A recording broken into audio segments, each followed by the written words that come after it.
Hey, listen, you don't have to go to a museum to see art. You can see it as you walk along the path of life. So I'm visiting Chicago, Bend, Oregon, Mississippi Delta, New York City, Detroit, Wilmington, North Carolina. and I walked around the side of the block. And it just stopped me, and I was just like, what the? just kind of shocks you awake or something in the middle of your day. And I thought, wow, that's something that's really beautiful. They're shadowed and use all these vibrant colors, and I just remember sitting there with tears streaming down my face. It looks like a kind of lima bean or something. There's art all around us. I discovered this incredible sculpture while driving through Detroit. It's this monument to Joe Louis. In Chicago in the summer, they would have, at the band shell, they would have free concerts. Today I was walking and I noticed chalk drawings on the ground. It's so moving to see that. an explosion of art. Art The art. makes me want to write and sing and act. Keep your eyes open, keep your antennas up, and be aware. You know, it's here.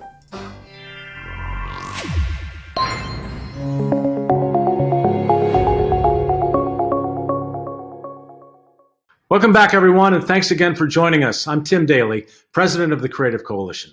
For those of you who don't know, and if you do, feel free to recite along with me, the Creative Coalition is a nonprofit, nonpartisan organization founded by prominent members of the arts and entertainment community who believe that it's our responsibility to use our unique platform to educate, inspire, and motivate our audiences and ourselves to mobilize around issues of public importance, primarily arts advocacy, public funding for arts, and arts education.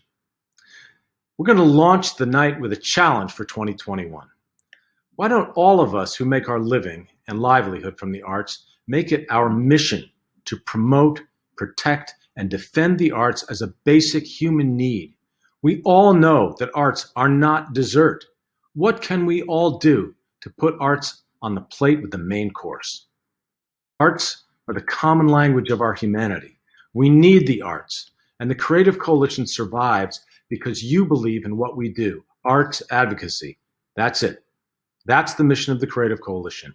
We advocate, we fight for your right to bear arts. And this holiday season, it's honestly not just your belief that we need. We need your donations. Generous, modest, it all counts. We believe that every human being, and especially every child, should be exposed to and participate in the arts, not so they can become professional artists, but because we know it will enrich their lives and make them better, more imaginative, more creative, more productive, more successful human beings. I'm sure you believe that too. So thank you for joining us, and please support our mission to keep arts in your communities, your schools, protect the National Endowment for the Arts, and ensure that everyone has the right to bear arts. And now, here's my partner at the Creative Coalition, CEO Robin Bronk, will take us on the best Zoom ride of 2020. Take it away, Robin. Thanks, Tim. He's pretty freaking swell, my president. And thank you in advance for texting to give. It's the giving season, and we're tax deductible and still trans fat free. Text to give. Thank you to our special guests tonight, Tiffany Boone, Senator Barbara Boxer, Anita Hill, and Reverend Jesse Jackson. Soon they'll be telling us about the words that they live by. And no one recognizes the power of words more than the people gathered here this evening, you, the storytellers of our generation. I'd like to thank Senator Paul Strauss and the DC Statehood Commission for making this event possible. Senator Strauss's story, it's about the people of Washington, D.C. who have been denied a voice for too long. They're fighting for what every citizen deserves, fair representation in their democracy, statehood for D.C. Senator Strauss, take us away. Thanks, Robin, and thanks, Tim. It's great to be here with you tonight. I'm Senator Paul Strauss, proud to represent the District of Columbia, but not allowed to vote on behalf of the constituents that recently voted to re-elect me as their United States Senator. I love being with the Creative Coalition, and I'm proud that the DC Statehood Commission is a sponsor of this event, because if you're not working for DC Statehood and you're working for political change, you're really not going to accomplish the change that we want in this country. Right now, the United States Senate has a majority of senators representing only 18% of the population. It's fundamentally our least democratic institution. Every good outcome that may result from this election is at risk because right now, the United States Senate is the obstacle to most of the policies, programs, and ideals that the American people are crying out for. If you're serious about funding the arts, if you're serious about putting an end to the divisive discrimination that plagues our country, if you're serious about bringing together and funding the kinds of human needs that need priorities in our budget, you need to be supporting statehood for the District of Columbia and putting an end to the gridlock that has paralyzed our democracy and threatens the political equality of all Americans. DC residents, just like the citizens of the 50 states, pay full federal taxes, serve the military and other government offices, and are equal Americans in every way except when it comes to voting. And so I look forward to a great discussion tonight with so many great guests from the capital of your United States. Welcome. Have a great evening. Thanks, Senator Strauss. Think about what he said. There's no fair representation for the citizens of the District of Columbia, DC statehood. We could actually help make it a reality. We're so lucky to have a couple disruptors, change makers, and living legends in the room. I'm going to hand the mic over to some pretty profound folks who have been waiting up till all hours, beaming in from 4 time zones: Australia, Chicago, Boston, and California. Well, the thing is, I have 2 mantras, but I think the one I was going to go with is nothing good comes easy, because that is the world of women in politics. And you can't give it up. You can't give up. My mantra is that I am always hopeful that politics change, that leadership changes, and that people always have the opportunity to make better choices to improve the world. A mantra that I live by is I rest in God. It's something that's actually a new mantra for me. I picked it up while reading A Course in Miracles, which is something that I do every morning on my way to work. And then the other one is my mantra is I want to make life better for people. That's all I ever wanted to do. So I don't know which is better. I have 2. Keep hope alive. And like somebody has a certain resonance because it's self-affirmation. Hope is even broader than self. Hope in progress, hope in change. It's dark, but the morning cometh. Hope is tied into faith and belief and confidence. Hope is see around a curve. There's power and hope. When I was a little girl, it was the time of the beginnings of the civil rights movement. It was the 50s, and I went to Florida with my mother, and she took me on a bus, and what I thought was an elderly woman came in. She was African American. So I jumped out of my seat to give her my seat, and she looked at me with a look of distress and marched to the back of the bus. And I said to my mother, "Why did that woman do that?" And my mother leaned over and she said, "Segregation." "Well, what do you mean?" And she said, "People with dark skin have to go to the back of the bus." I said, "Why?" And she looked at me for a minute and she said, "Do you want to go to the back of the bus and stand up?" And I said, "I do." And we did that. And when I saw that situation at that very young age, I realized I had to do something about it, even at that tender age. Hope is true that it is dark, the morning cometh. Won't be dark always. Trouble doesn't last always. Tough times require tough people. And when you struggle, know that it's night, the day cometh. First light to see may not be a sight, it may be a train coming this way.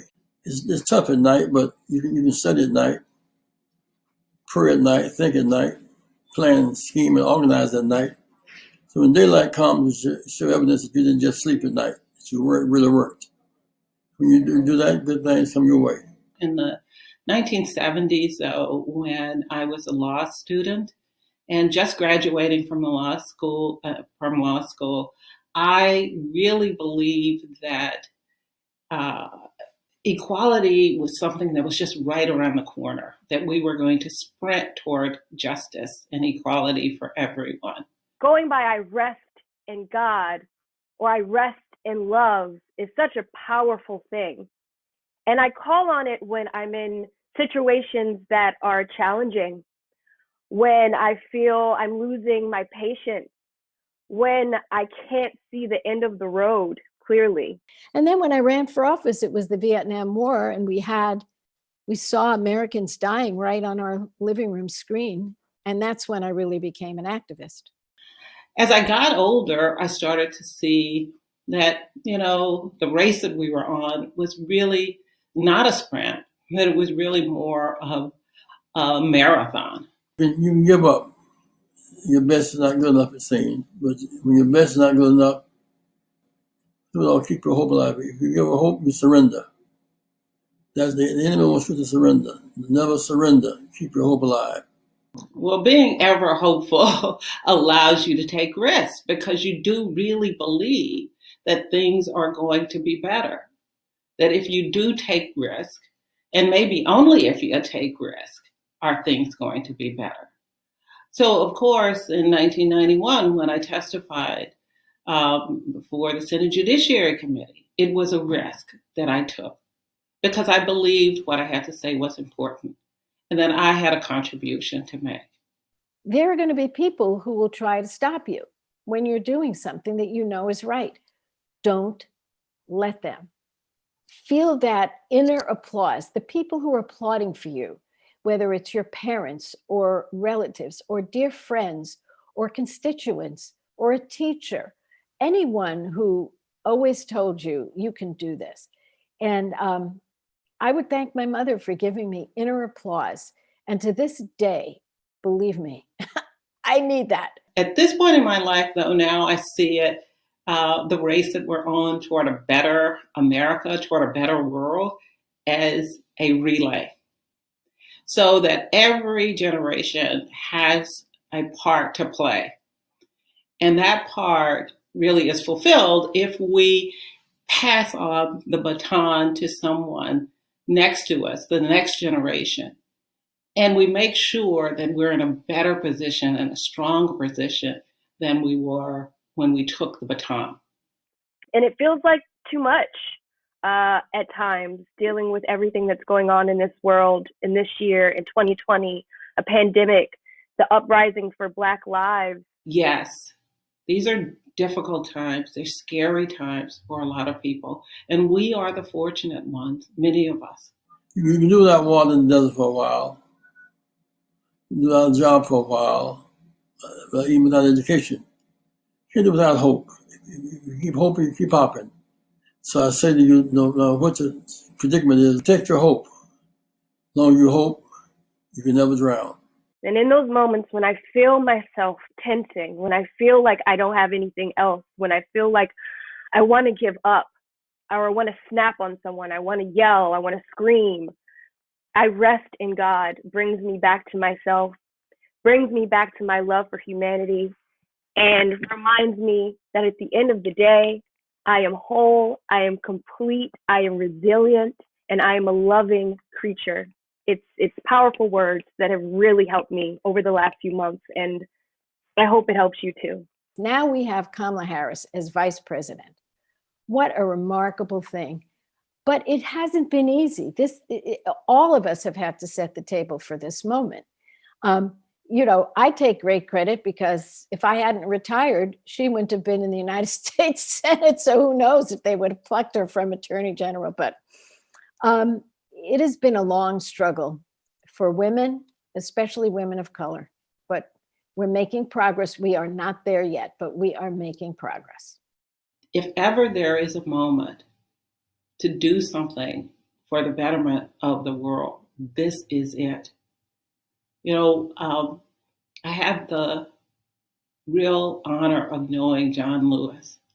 And I know this is a phrase that people use all the time when John Lewis would talk about making good trouble. Now is the time to make good trouble. Good trouble. trouble that will improve the lives of not only the people around us today, but the lives of generations to come. People did not give up hope. They'd given up and surrendered. They wouldn't have voted. Vote means you hope, you believe.